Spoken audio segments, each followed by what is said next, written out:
नमस्कार, मैं हूं दीपक और आप देख रहे हैं डीएसके टॉक्स। वीडियो शुरू करें इसके पहले शम्मो महारानी को हैप्पी बर्थडे। शम्मो महारानी, हमारी दुआ है कि आप बिग बॉस में चौथी बार आके चौका लगा दो और अब की बार जीत के सबको चौंका दो। वैसे सुना है कि शम्मो मैडम की बर्थडे पार्टी के अंदर ऑलमोस्ट सारे ही जो कंटेस्टेंट है वो सब आए हैं, प्रतीक है, उमर है, सब लोग हैं, लेकिन तेजा नहीं आई है। विश्वस्त सूत्रों से पता चला है कि तेजा और करण दोनों ने ये पार्टी स्किप कर दी है तेजा के कहने पर, क्योंकि तेजा को लगा था कि ये पार्टी जो इसके अंदर स्विमिंग पूल होगा तो पूल पार्टी होगी, लेकिन पूल पार्टी नहीं, सिंपल पार्टी है। अब पूल नहीं है तो तेजा आकर वहां क्या करेगी। वैसे करण और तेजा से इनका जो तेजरन चल रहा था, इस तेजरन के ऊपर मैंने एक रिव्यू के दौरान एक डायलॉग बोला था, जैसे मिथुन जी का गाना है ना, जिम्मी जिम्मी जिम्मी आजा आजा आजा, वैसे ही ये तेजरन के लिए मैंने एक डायलॉग बोला था कि तेजा बुलाती है उसको, करण को, वो जिम्मी वाले अंदाज में कि टॉमी टॉमी टॉमी आजा आजा आजा आजा रे मेरे साथ, ये कंबल वाली रात दिखा दो तुझे मैं वो कंबल वाली धुन टॉमी, और टॉमी भी जीभ लपलपा के पहुंच जाता है। वैसे बिग बॉस 15 के अंदर करण कुंद्रा को सलमान खान ने कहा था कि तुम इश्क में निकम्मे हो चुके हो, और बाहर आकर करण कुंद्रा एक्चुअली में सलमान खान की बात को सही साबित कर रहा है कि एक्चुअली में करण कुंद्रा इश्क में निकम्मा हो चुका है। और जो मैंने एक डायलॉग बोला था कि वो करण कुंद्रा जो है वो एमटीवी का शेर हो गया बिग बॉस में ढेर, और किस तरह से वो तेजा का कुत्ता बन चुका है। शो खत्म होने के बाद सुनने में आया था कि करण कुंद्रा इतना ज्यादा उसका दिल टूट गया था, इतना वो हार के सदमे में था कि फुटपाथ पर बैठ के उसने बियर पी, लेकिन अगली मॉर्निंग वो तेजा के घर पहुंच गया और काफी वीडियो वायरल हुए जहां तेजा बालकनी में खड़ी है और करण नीचे है। यही नहीं, वो उसके भेजा फ्राई के घर भी गया, और सुनने में आया कि भेजा फ्राई और सिंबू जो है सलमान का लाडला सिम्बा, ये नागिन की शूटिंग कर रहे हैं, वहां पर भी ये करण कुंद्रा बार बार पहुंच जाता है। मतलब इतना हावला बावला हो चुका है ये करण कुंद्रा 39 साल का है, लेकिन इस तरह ये लड़की के चक्कर में पागल हो चुका है। क्या इसे आदत लग चुकी है, क्योंकि 100-120 दिन इसने वही कंबल में दंगल किया तो इसको शायद आदत लग चुकी है, या फिर कहीं ना कहीं करण कुंद्रा के मन में यह सवाल चल रहा है कि भैया ट्रॉफी तो हाथ से चली गई, लड़की को हाथ से नहीं जाने दूंगा, इस लड़की की वजह से ट्रॉफी गई है, अब इस लड़की को कैसे भी करके अपने से दूर नहीं करना है। तो वो जो नई उम्र का प्यार होता है ना, निब्बा निब्बीज, मेरे बाबू ने तनताया, मेरे बाबू ने पोती थी कितनी थी, 10 ग्राम 20 ग्राम 50 ग्राम, ओले मेरे बाबू फोटो भेजो ना, मेरे बाबू सर दुख रहा है मैं फोन से दबा देती हूँ, जैसे वो निब्बा निब्बीज हरकतें करते हैं। करण कुंद्रा एकदम निब्बा निब्बी वाली हरकत कर रहा है, एक भी मौका नहीं छोड़ रहा है उसके भेजा फ्राई के घर जाने, फिर वो नागिन की सेट पर जाना, और अगर सेट पर नहीं जा पाता है तो अपनी लड्डू को कॉल करता रहता है और लड्डू दिखाती रहती है, सनी का कॉल है, सनी का कॉल है। तो मतलब ऐसे बहुत सारे वीडियोस वायरल हुए हैं जहां पर करण कुंद्रा बहुत ही जबरदस्त वाला निब्बा लग रहा है। बेसिकली करण कुंद्रा आज के निब्बा निब्बीज को टफ कंपटीशन दे रहा है कि करण कुंद्रा 39 साल का निब्बा बन चुका है। वैसे ये निब्बा निब्बी को साइड में करते हैं, निशांत और प्रतीक की मैं बात करना चाहता हूं। अपने अपने लाइव सेशंस में इन्होंने बहुत सारी बातें की हैं। प्रतीक तो ये भी कह रहा है कि कुछ अनफेयर नहीं होता, फेयर नहीं होता, बिग बॉस एक वॉर है और वॉर में everything is fair in love and war. Basically वो प्रतीक जो अपने स्टैंड पर अड़ा रहता था, काफी ब्लंट और काफी स्ट्रेट फॉरवर्ड तरीके से अपने ओपिनियन रखा करता था, यहां पर वो लाइव सेशंस में और कुछ इंटरव्यूज में एकदम डिप्लोमेटिक बन रहा है। उसे भी पता है कि तेजा डिजर्विंग नहीं थी, लेकिन वो अपने मुंह से बोल नहीं सकता। और निशांत भट्ट ने भी कई ट्वीट किए कि अपने दम पे आया, अपने दम पे बाहर आया, और ये वो, और उसने एक हैशटैग भी यूज किया है, बी रियल। अब ये प्रतीक और निशांत, इन दोनों की जर्नी मैंने बिग बॉस ओटीटी से देख रखी है। बिग बॉस 15 में आपने भी देखा कि चाहे वो एक पिद्दी सी कैप्टनसी टास्क हो या फिर वीआईपी टास्क हो, कैसे ये प्रतीक और निशांत दोनों लड़ जाते थे कि मेरा नाम कैप्टनसी के लिए क्यों नहीं लिया, मुझे स्टार क्यों नहीं दिया। ये आप सबने देखा है। एक जो टास्क हुई थी कैप्टनसी वाली, वहां पर विशाल, जय, करण खुद को कैप्टन बनते देखना चाहते थे, प्रतीक भी लड़ गया था कि नहीं मैं नहीं बनूंगा, किसी को नहीं बनने दूंगा, नहीं मेरा भी हक है, मैं भी बनूंगा, यार प्लीज मेरा ओपिनियन समझो, मैं अपने लिए स्टैंड ले रहा हूं, मैं अपने लिए स्टैंड लूंगा तो कौन लेगा। ये प्रतीक जो उस समय बोल रहा था कि वो अगर अपने लिए स्टैंड नहीं लेगा तो फिर कौन लेगा। तो आप देखिए कि वो प्रतीक और वो निशान जो छोटी छोटी टास्क में लड़ जाते थे, आपसी सहमति बहुमति के खिलाफ एक जबरदस्त मोर्चा खोल के रखते थे, बाहर आने के बाद ये मेकर्स ने जो अनफेयर तरीके से तेजा को ट्रॉफी दे दी है, उसके खिलाफ ये लोग कुछ भी नहीं बोल पा रहे। आप देखिए कि वो प्रतीक जिसने इस सीजन के स्टार्ट वो मैप का छोटा सा टुकड़ा ये लेके नहीं जाने देता था, उस एक छोटे से टुकड़े के लिए इतनी गुत्थम गुत्था ये लोग किया करते थे, एक छोटे से मैप के टुकड़े के लिए। लेकिन उसी प्रतीक को कहीं ना कहीं साइड में करके भेजा फ्राई, जिसने बिल्कुल भी परफॉर्म नहीं किया, एकदम खैरात की वो बैसाखी के ऊपर आगे बढ़ी है। और प्रतीक और निशांत जैसे लोग जो कि हैशटैग, स्पेशली निशांत एक हैशटैग यूज करा बी रियल, तो मैं ये पूछना चाहूंगा प्रतीक से और निशांत से कि बी रियल की आप बातें कर रहे हो, ये जो आप बाहर साइड दिखा रहे हो अपनी, ये आपकी रियल साइड है या घर के अंदर एक मैप का टुकड़ा, एक कैप्टनसी टास्क या वीआईपी टास्क जहां आप लड़ जाया करते थे अपने हक के लिए, आपका वो साइड रियल था या फिर ये वाला साइड रियल कि नहीं नहीं बिग बॉस में तो ये सब चलता रहता है, जनता के प्यार शायद उसको ज्यादा मिला होगा। मतलब किस तरीके से आप ऐसे थूक करके चाट सकते हो? आप वो निशांत भट्ट जिसने ब्लंटली ये बात कही थी बिग बॉस के अंदर तेजा के लिए कि लोगों के कंधे पर चढ़ चढ़ के आ गई है, हमको ज्ञान देती है। तो कहीं ना कहीं बाहर आकर ये एक अलग साइड दिखा रहे हैं और घर के अंदर इन लोगों ने एक अलग ही साइड दिखाई थी। उसके बाद ये लोग हैशटैग यूज करते हैं बी रियल। अब ये बी रियल से मुझे याद आया कि जो रियल फैंस है उनको तो अच्छे से बिग बॉस ने पागल बना दिया, और ये जो निब्बा निब्बीज, ये जो तेजरन की जो पेड पीआर थे, इन्होंने अपने ठुल्लों को बिग बॉस के घर के अंदर भेज दिया। एंड आप सबने भी देखा और मैंने भी अपने रिव्यू में ये बात हाईलाइट की कि ये जो जितने भी निब्बा निब्बीज गए थे वहां पर, वो एक पेड पीआर्स की भीड़ थी जो कि जाते से तेजरन की माला जप रहे थे। अब आप इसे इत्तेफाक कहें या कुछ कहें कि वही लोग जो कि उस दौरान वोटिंग करने गए थे ऑडियंस बनकर, वही लोग शो खत्म होने के अगले ही दिन तेजरन से मिलने के लिए उनके घर चले जाते हैं। अब ये जो पेड पीआर्स की जो नकली ऑडियंस थी, इनकी पोल पट्टी खुल रही है।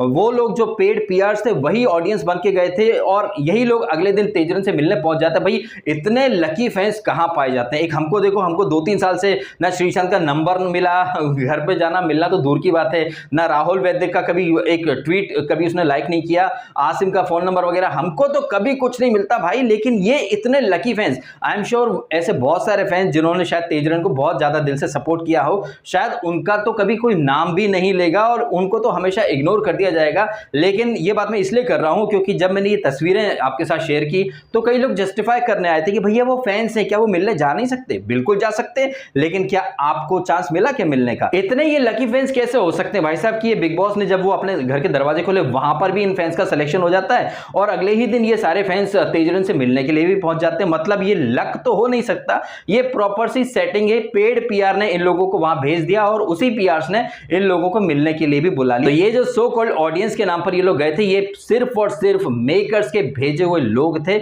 और जो करण कुंद्रा और तेजरन का जो पीआर है उन लोगों ने इन्हें हायर किया था।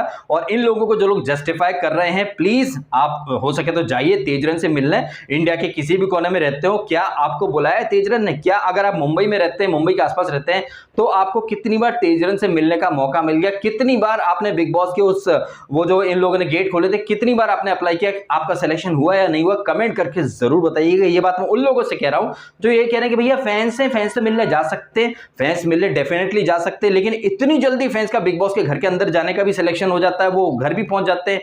इतने लकी फैंस कहीं नहीं होते साहब, अनलेस वो भाड़े के फैंस हो और पेड पीआर की आर्मी हो। एंड एक बात तो आपने भी ऑब्जर्व की होगी, नोटिस की होगी कि शायद ऐसा पहली बार हुआ है कि पूरा कलर्स और एंडमॉल मिलकर अपने ब्लंडर को कहीं ना कहीं जस्टिफाई करने के लिए डैमेज कंट्रोल वाली रणनीति अपना रहे हैं। मनीषा आ रही है, एंडमॉल के लोग आ रहे हैं, जस्टिफाई कर रहे हैं कि पब्लिक की वजह से वो जीतती है, इस शो में सब कुछ पब्लिक करती है। जबकि आप सब ने देखा है टिकट टू फिनाले में कहीं पब्लिक का कोई पार्टिसिपेशन नहीं था, बगैर पब्लिक को इन्वॉल्व किए किसी को भी आपसी सहमति से निकाल देते थे। इतना बोरिंग, इतना डल सीजन था, इसलिए राकेश सावंत को बार बार लेके आए। हमने खुद ने सुना शमिता शेट्टी के मुंह से कि इस शो में टीआरपी नहीं आ रही थी, टीआरपी क्या बकवास आई, हम सब ने देखा। उसके बावजूद ये लोग इतना झूठ बोलते हैं, भाई इतना गलत कोई कैसे हो सकता? मनीषा कह रही कि it was a grand success और ये एंडमॉल वाले कह रहे हैं कि हम बहुत एक्सेप्शनल और काफी नई नई चीजें लाते रहेंगे। क्या नई चीजें लाओगे भैया? वही राखी को ले आओगे, वही एक्स कंटेस्टेंट को ले आओगे, वही अपने फेवरेट जो तुम्हारे कलर्स पे लोग काम करते हैं उन्हीं को ट्रॉफी दे दोगे। इसमें एक्सेप्शन वाली कौन सी चीज है? पिछले 4 सालों में तो ऐसा बिल्कुल भी नहीं देखने को मिला जहां कुछ एक्सेप्शन हो। हाँ, एक्सेप्शन के नाम पे ये है कि आपने टास्क कराना बंद कर दी, अब कपल्स और मॉरल सपोर्ट के साथ लोगों को भेजते हो। पहले लोग अकेले आया करते थे, अपने अलायंस बनाते थे, अब तो भैया डे 1 से ही कोई ना कोई अलायंस ऑलरेडी प्री प्लान तरीके से बन के आता है। Moral support, emotional support, physical support. So basically exception के नाम पर यही है कि पहले जो बिग बॉस था उसकी धज्जियां उड़ चुकी हैं, अब कहीं ना कहीं सास बहू वाला प्री प्लान ड्रामा यहाँ पर रखा है। उसे ये लोग थ्रिलिंग बोलते हैं, एंटरटेनिंग बोलते हैं और एक्सेप्शनल ग्रैंड सक्सेस बोल देते हैं। तो बेसिकली जिस तरह से ये लोग अपने ब्लंडर को जस्टिफाई कर रहे रहे हैं, अपने ही मुंह मियां मिट्टू बन रहे हैं, एक फ्लॉप सीजन को हिट बोल के पब्लिक को बेवकूफ बना रहे हैं, तो कहीं ना कहीं साबित कर चुके हैं कि भैया विनाश काल विपरीत बुद्धि मोड में कलर्स टीवी चल रहा है। सो ये थे बिग बॉस खत्म होने के बाद के कुछ ताजा समाचार जिनके ऊपर मैंने अपना रिएक्शन देना उचित समझा। वैसे ये फर्जी बिग बॉस तो खत्म हो चुका है, लेकिन सोनी पर एक शो चल रहा है शार्क टैंक नाम से। उसमें एक अश्नीत ग्रोवर करके एक जज हैं, पता नहीं क्यों मैंने ये इनके 2-3 एपिसोड देखे, मुझे ये शो इसका कॉन्सेप्ट काफी अच्छा लगा।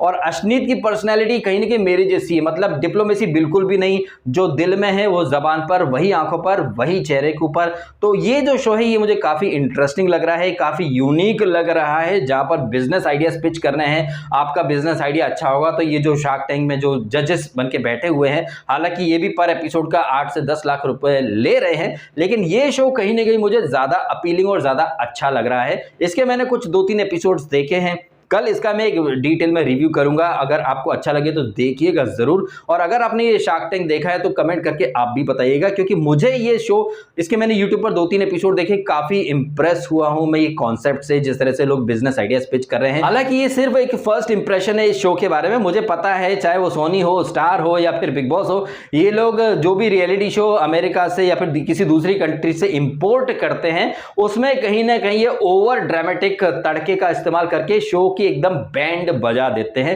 But for the timing shark tank काफी अच्छा लग रहा है। बिग बॉस खत्म होने के बाद ये एक ऐसा रियलिटी शो है जो मैं अभी हाल फिलहाल में मैंने देखना शुरू किया है। आपने अगर ये शो देखा है तो कमेंट करके बताइएगा आपके ओपिनियन उस शो के बारे में। काफी डिफरेंस मुझे लग रहा है फॉर द टाइमिंग के लिए। और ये जो मैंने बिग बॉस के समाचार आपके सामने प्रस्तुत किए हैं, कमेंट करके जरूर बताइएगा कि आपको नहीं लग रहा कि करण कुंद्रा एक्चुअली में टॉमी बन के तेजा के पीछे पीछे घूम रहा है। और जिस तरह से प्रतीक और निशांत ये दोनों शो के अंदर काफी ज्यादा लूपहोल्स ढूंढा करते थे, हर चीज में कहीं ना कहीं अगर हम नहीं तो कोई नहीं, ये वाला फंडा लेकर के चलते थे। बाहर आकर इतने संत महात्मा की तरह ये लोग प्रवचन दे रहे हैं, जबकि इनका ये साइड तो बिग बॉस के अंदर हमें कभी देखने को मिला ही नहीं। वहां तो अपने हक के लिए, मैं नहीं तो कोई और नहीं, लेकिन तुम्हारे हक की ट्रॉफी किसी और को पकड़ा दी गई। एक बॉलीवुड में फिल्म बनी थी सुपर 30, अब राजा का बेटा राजा नहीं बनेगा, जो हकदार होगा वही राजा होगा।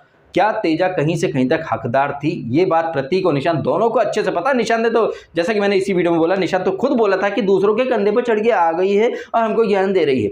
तो कैसे ये लोग बाहर आकर एकदम डिप्लोमेटिक बन चुके हैं अब, और उसके बाद ये लोग हैशटैग यूज करते हैं बी रियल। तो ये रियल तो बिल्कुल नहीं थे। अगर बी रियल होना है, अभी बाहर आके जो साइड है ये रियल है, तो अंदर वाली साइड क्या फेक थी? तो बेसिकली निशांत या प्रतीक को ये टोटली जो पर्सनैलिटी इन्होंने दिखाई थी ना, उसका एकदम ऑपोजिट दिखा रहे हैं, और इनकी बातें, इनके बिहेवियर से टोटली कॉन्ट्राडिक्टिंग जा रही हैं। क्या कहना आपका, कमेंट करके अवश्य बताइएगा इन तमाम बातों के बारे में आपके ओपिनियन। और यदि आपको ये वीडियो अच्छा लगा है और यदि आप शार्क टैंक के भी रिव्यू देखना चाहें तो प्लीज कमेंट करके जरूर बताइएगा। मैं उस शो को काफी इंटरेस्ट के साथ देख रहा हूं। सो इस नोट पर ये वीडियो खत्म करता हूं। सब्सक्राइब भी कीजिएगा यदि आपने नहीं किया है तो। आपने समय निकाला और ये वीडियो देखा, आपका बहुत बहुत धन्यवाद। Thank you so much.